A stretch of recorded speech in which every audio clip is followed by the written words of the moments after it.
Tänavune jõuluhooaeg toob välja selge trendi. Eesti inimesed on pühade eelarvega varasemast ettevaatlikumad, kuid kingituste tegemist ei taheta jätta juhuse hooleks. IKEA tellitud Nordstati uuringu järgi usub peaaegu pool Eesti elanikest, et nende kulutused jäävad tänavu mullusega võrreldes samaks. Samas iga 10 plaanib jõuludele kulutada rohkem ja iga 5 soovib eelarvet hoopis vähendada. Kui palju te üldse teete ja kui palju sellist traditsiooni on, et teha kingitusi teil peredega näiteks? Ikka on. Pigem on, aga oma perele pigem sellised käsitöö asjad ja see on nagu rahulikum. Sama ka siin, et oma perele just ja aga ise midagi teha, et oleks personaalsem. Kui palju te näiteks kinkidele kulutate või kas te jaotate seda kuidagi, et detsember ei läheks väga hulluks või? No kui aus ole, siis tegelikult ei ole. Eks ikkagi kingid osta siis, kui on praegu need mustad reedid ja asjad niimoodi arvestada.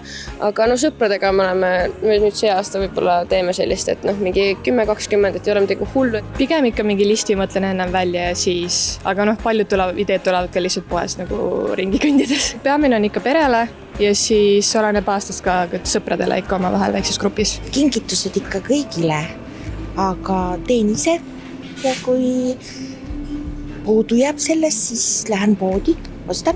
Jõulude aeg on mul selline aeg, kus ma ei mõtle nagu rahale.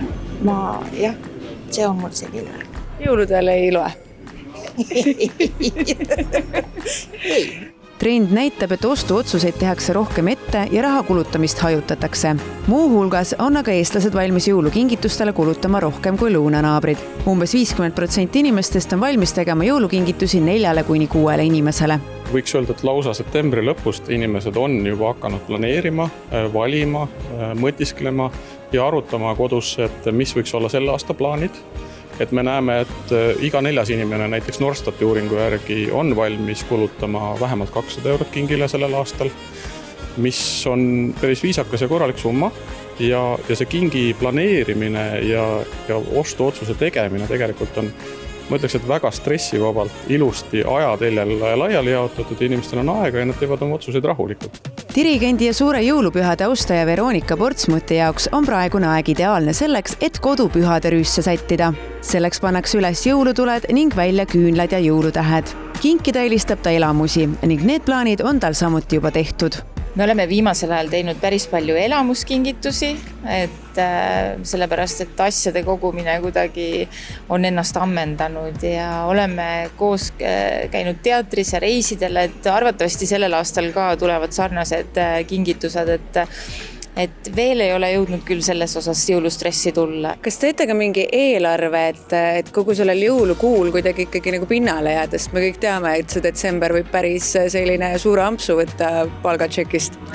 No eks on kogutud selle jaoks, et kindlasti tuleb läbi kaaluda need otsused, aga kuna mina isiklikult olen juba sellega arvestanud, et siis olen juba varakult selleks valmis olnud.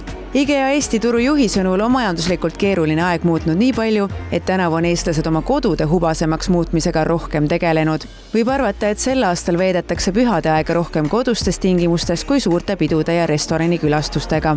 Kodusisustus ja see hubasus, mis kodus tekib, meie koduselu uuring näitab ka seda, et see aasta-aastalt muutub väga järjest tähtsamaks ja sellele inimesed on valmis rohkem oma aega ja tähelepanu ja ka rahalisi ressursse panustama ja me näeme sellel aastal, et seda võib-olla tehakse veelgi enam. Ühine söömine jõululauas on kultuuriliselt võib-olla, ma ütleks, et taas ellu ärganud ja oma tähtsust leidmas märkimisväärselt suuremas mahus kui enne.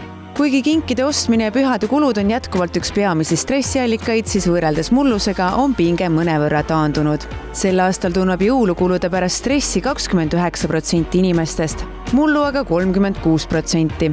Ehk aitab kaasa ka see, et jõulud sel korral kodusemad tõotavad tulla.